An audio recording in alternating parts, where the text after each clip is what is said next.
Hi guys, this is Alea Jen and welcome back to my YouTube channel. So for today's video, merong nagtanong sa akin ng subscriber, nag-message siya na nabura ko lang yung screenshot niya. Ang sabi niya is, unang araw ko daw sa amo ko and paano ko daw siniserve yung pagkain ng amo ko sa mesa. Ayan. So sa unang araw ng trabaho ko is hindi naman nila ako binigla lahat or binigla na lahat tinuro. And kasi kung lahat-lahat yun ituturo sa'yo ng isang araw, marami ka talagang makakalimutan. So una, tinuro nila sa akin kung paano yung heater, paano gumamit ng rice cooker, paano gumamit ng washing, paano gumamit ng mga towel-towel, ayan. And then, next is, tinuruan nila ako paano magluto. Pero yung lutong ano lang, yung mga konti lang, ayan, gulay. So, nilista-lista ko kung paano magluto ng cereal. And yun yung breakfast ng amo ko. And then, kung paano mamlansya. Kasi nung una nga, hindi ako marunong mamlansya. So, tinanong ko siya, pinaplansya niya ako, tinanong ko siya, ma'am, paano magplansya? Sabi niya sa akin, hindi mo alam? Parang na-shock siya. Sabi ko, alam naman po, pero baka kasi mali, ganyan. Baka mali kasi yung magawa ko. So, tinuruan niya ako, siya pala, hindi rin marunong magplansya. Diba pag nagplansya, padiretsong ganun yung plansya.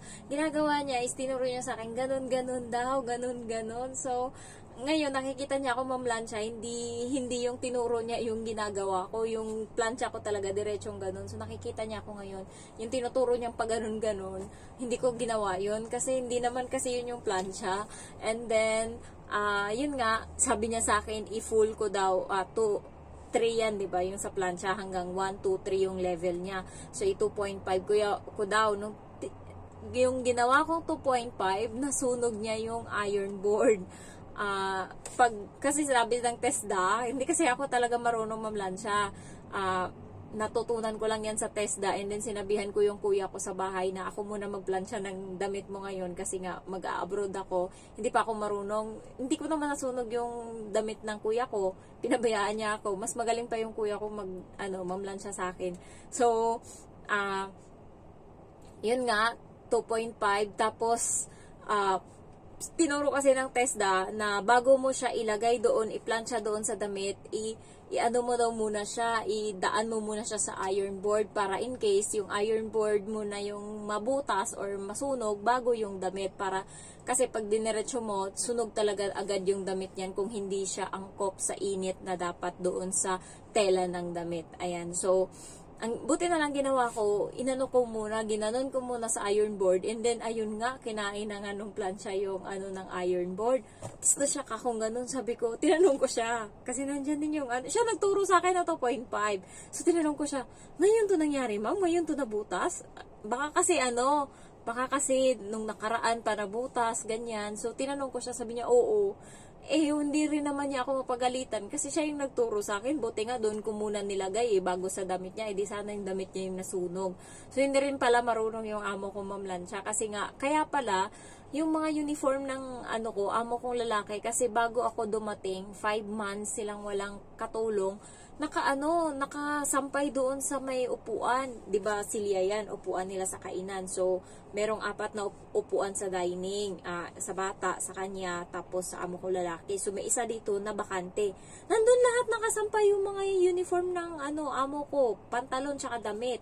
So, siguro kinukuha lang yun ng amo ko doon, walang plansya-plansya. Kaya siguro hindi kasi talaga marunong mamlansya yung amo kong babae, kasi may katulong sila simula bata. And then 5 kasi silang magkapatid, so hindi naman lahat kayang akuin niya ng matandang babae. Kaya siguro kumuha ng katulong para mabawasan ng konti yung mga trabaho, kasi ang dami nila, 5. Alam mo ba yung nila, yung bahay nila is yung sa buong building. So, nasa 4th floor sila. 'Di ba? A, B, C, D, ganyan yung number or yung letter ng bawat pinto. So, yung A tsaka B, ibang tao yung may-ari, pero yung C tsaka D, isa lang yung may-ari, sila lang. Kasi nga sa dami nila. And then, ayun nga, ang layo na lang nakwento ko. Ayun, yun yung first day ko. And then, doon sila nagbo-blower sa loob ng kwarto. So, akala ko ang konti lang ng gawain ko. Nagulat ako mga sumunod na araw, nilabas na yung blower, nandito na sa sala. And ayun na, tinuruan na ako kung paano i-blower yung buhok ng bata. So, inunti-untiin nila ako muna guys. And then, pagkatapos, tinuruan na naman ako kung una sila nagpapaligo sa bata. Siguro mga 3 araw, tinawag na ako na tignan ko na kung paano maligo ng bata. Ayun na. Tapos yung bata, pag nilagay mo yung ulo doon, konting patak-patak lang ng tubig yung nililigo niya. So, ina-adjust ko pataas, palakihan yung ng tubig kasi yun yung sabi ng amo ko. Kasi nga, kung antayin kong Diyos ko, anong oras kami matatapos. Dati pag nagpapaligo ako ng bata, 2 oras siguro kami nasa loob. Pero ngayon guys, 30 minutes or 20 minutes na lang. Mahaba pa nga yung 20 minutes ata eh. Kasi pagdating doon, ifo-full ko talaga yung pinakamainit talaga na tubig yung gawin ko and then edi mainit na. So ngayon, ipapaano ko yan sa kanya, tingnan mo mainit na yan, sabi ko. Tapos i-adjust ko ngayon ng warm. Sabi ko, bilisan mo, maligo ka na kasi mamaya uminit na yan uli, hindi ka pa makakaligo, masunog yung balat mo. So inuuto-uto ko yung bata. Pero alam ko merong microphone doon sa loob, merong speaker, so naririnig naman nila. Ayan, so yung bata ngayon sumusunod na sa akin. And dati, ganun-ganun talaga. Parang tanga talaga visit. Alam mo yung hindi na siya makahinga, konting buhos lang ng tubig sa niya. So tinuruan ko siya na ingangayan niya yung bibig niya, wag niyang itikom. Ayan, and then ipikit niya yung mata niya para hindi siya nahapdian sa sabon and then nakakahinga siya. So yung technique na yon is na ata ng amo ko kasi ngayon ang bilis na paliguan ng bata and kahit nung sila na yung nagpapaligo wala nang problema. Ayun, ako na nagpapaligo ng bata and wala nang arte. Tapos, inunti-unti nga ako, mga 5 araw ang nakalipas, doon tinuruan na ako kung paano magpalit ng diaper ng bata kapag tumatae. And unang reaction ko talaga is nandidiri talaga ako. Syempre, hindi ko naranasan yan. So, nandidiri ako. Nakita yun ng amo ko ng babae, yung mukha ko na nakaganon. So, natawa siya. Ayan. Pero, and then yung kamay ko na pag ganon-ganon pa ba, visit. So, pero ngayon nasanay na ako kasi kahit na matanda na siya, 5 taon na siya mahigit, pa din siya, nagda-diaper. Ayan. Pero pabor sa akin yun para wala masyadong arte, para madali lang siyang asikasuhin. Ayan. Mas pabor sa akin, gusto ko nga hanggang 10 taon siya nakadiaper lang, char. Ayan. So, sa pagkain naman is paano ko isi-serve? Yung kanin, nilalagay namin yan sa bowl. Kada isang tao, isang bowl ng kanin. So, ako yung nagtatakal. And then, yung sabaw, sa mangkok din namin nilalagay.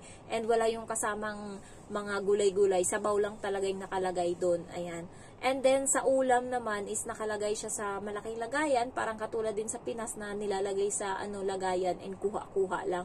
So, ang kaibahan lang sa Pinas, merong serving spoon. Dito, walang serving spoon.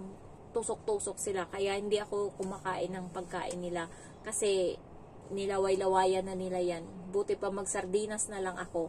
Ayan. So, ganun yung serving ng pagkain dito. Pero kung noodles naman, ilalagay lang yan siya sa mangkok and yan, kainin na nila yan. So, walang problema sa serving kasi lang naman sila, basta yung kanin tsaka yung sabaw, ayun yung bukod-bukod sila nalalagyan, pero yung ibang mga ulam is nakalagay na yan dyan and kuha-kuha na lang sila. So, ganun. Nakalimutan ko lang kung anong name yung nagtatanong nun, pero meron na kasi akong screenshot noon and nakagawa na din ako ng video niyan and then in-upload ko siya sana nakaraang araw pa and ayaw niya mag-upload kasi ang hina ng signal ko, so binura ko na lang.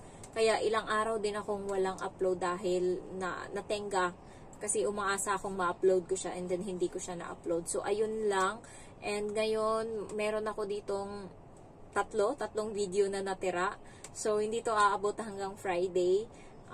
Laban na lang.